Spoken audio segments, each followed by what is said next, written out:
Ya lo vio, reacciones a favor y muchas en contra de la decisión de la Fiscalía de exonerar al general. Hay quienes lo llaman un acto que reafirma la impunidad y en las últimas horas el ojo público ha estado en tratar de interpretar la calidad de las evidencias provistas por el expediente integrado por la DEA.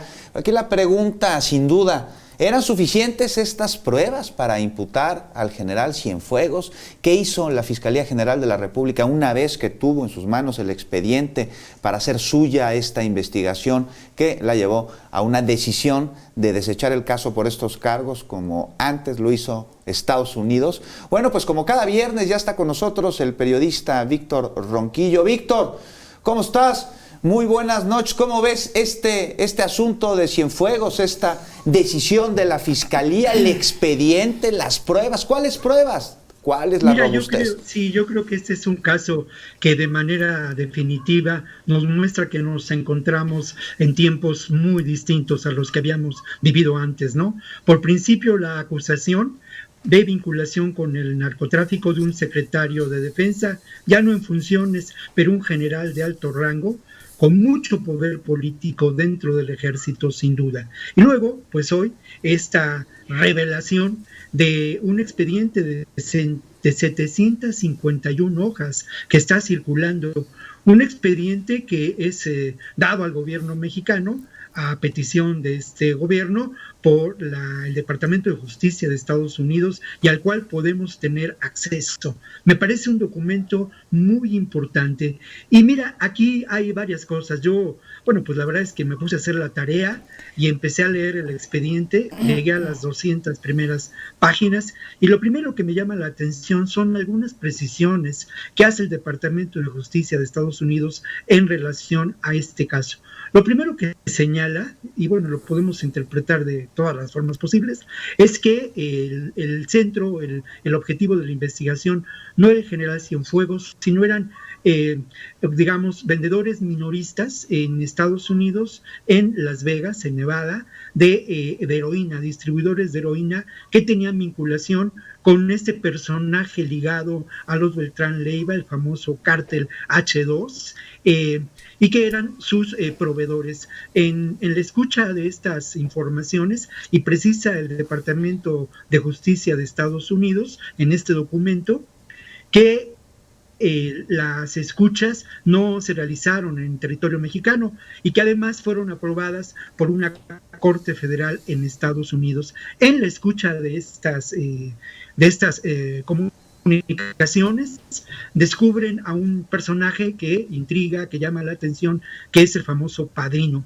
En las 200 páginas que pude leer, pues de manera apresurada, el expediente empezó a circular por ahí de las 2, 3 de la tarde, ¿no? Pero en estas primeras 200 páginas hay un episodio que es muy interesante, que es el inicio de lo que podemos llamar este pacto, esta alianza entre distintos grupos de narcotraficantes y en la que podemos leer, aproximarnos a la participación de un personaje con un poderío político, con capacidad de gestión, con vinculación con el crimen organizado, pero también con el poder político en México, ¿no? Hay 4 personajes que participan en esta llamada, que además se prolonga, inicia a las 2 de la mañana de un día de diciembre de 2015, me parece, 2015, y entonces lo que ocurre es que está un personaje que es un narcotraficante en busca de ascenso,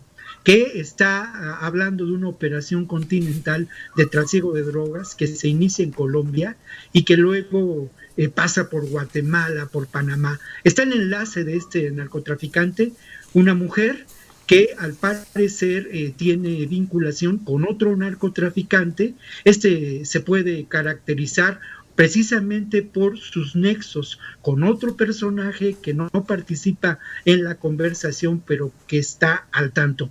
Un personaje que es descrito pues como un personaje que tiene tanto poder, que es un segundo presidente. Un personaje que, aparece en la televisión, luce de uniforme y es güero, muy güero, así dice el caso. Obviamente, todos estos elementos de ninguna manera, y hasta donde hemos avanzado en la lectura de este expediente, de ninguna manera pueden servir para procesar a alguien de la dimensión del general Cienfuegos ni a nadie más. No son elementos probatorios de ningún modo, ¿no? Sí, así es que llama la atención, varias cosas llaman la atención hasta donde hemos llegado, digamos, en el análisis. Creo que sí es algo que se tiene que ver con mucho más detenimiento y con la ayuda de expertos. Además, yo me declaro absolutamente incompetente frente a ciertas cosas que están ahí en el expediente, pero se supone que son las comunicaciones en donde tenemos pantallazos, de donde en comunicaciones indirectas no está ni siquiera que se hubiera interceptado el teléfono de él, sino son otros hablando de una persona que se asume en distintos momentos que es él, pero no, o sea, eso como elemento probatorio es francamente débil. Luego también al principio del expediente hablan de que se basan en otros testigos, no sabemos cuáles, en decomisos y aseguramientos, pero donde todo, o sea, sí parecería muy circunstancial, pero de eso sacan la conclusión de que Salvador Cienfuegos protegió grupos delincuenciales para evadir operativos, aceptó sobornos a cambio de protección y facilitó narcotráfico y armas, o sea, paso de armas y de drogas a Estados Unidos. O sea, hay como un salto cuántico ahí entre lo que podemos ver en términos tangibles a nivel de las evidencias y estas conclusiones a las que llegan, Víctor. Y luego, por otro lado, también nada más rápido antes de que regresemos a ti, está esta otra comunicación última de la Fiscalía en donde dice, nosotros revisamos el expediente y a partir de eso y de otras diligencias que nosotros hicimos, tomamos nuestras conclusiones. Estas otras diligencias que que realizó la Fiscalía, esas no las conocemos, se supone que las vamos a conocer después. Sí.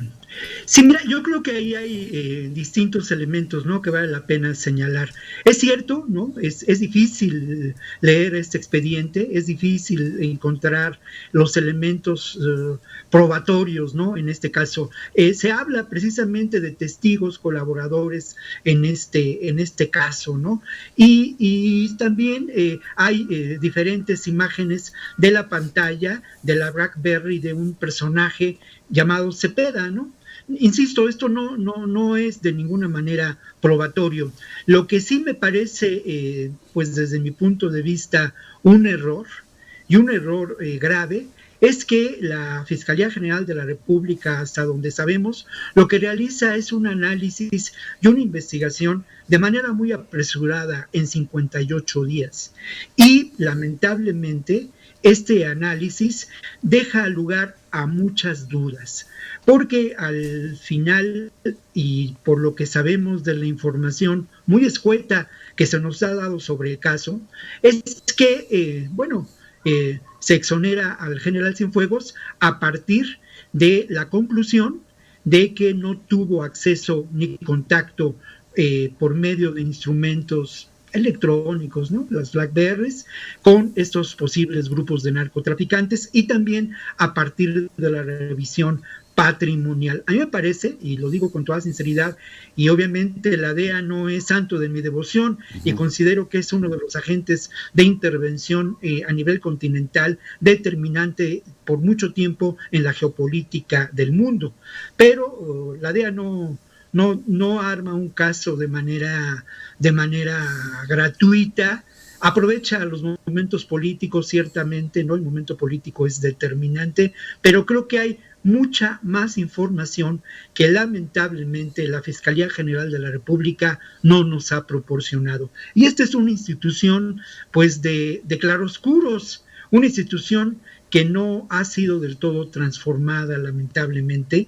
Quedan casos pendientes, como el caso Tlatlaya, en la que hay una vinculación con el ejército mexicano. Pero eso ya es otro caso, diferentes. Y ya es otro caso, y se va a seguir investigando, ya lo dijeron. Y finalmente, son Víctor, casos diferentes que se van a seguir investigando, pero que tenemos que mirar a la luz de estos hechos y a la luz de la actuación de la Fiscalía General de la República. Pero es otra investigación, Víctor, y en esta no se ha podido determinar que este sujeto, el padrino, sea Cienfuegos. Víctor, se nos acabó el tiempo, Sí. pero nos vemos la próxima semana. No, vamos a continuar y continuaremos la próxima semana porque nos queda pendiente. Yo nada más un último dato para cerrar este comentario. Precisamente Alejandro Gers Manero, en una de sus funciones a lo largo de tantos años como integrante del Estado mexicano, participó en la Operación Cóndor en 1976, algo que para muchos observadores inicia lo que podemos considerar la guerra del narco y la participación de las Fuerzas Armadas en el combate Y la guerra al sucia. narcotráfico. Muy bien. Gracias, Víctor. Gracias. Víctor, querido, un abrazote.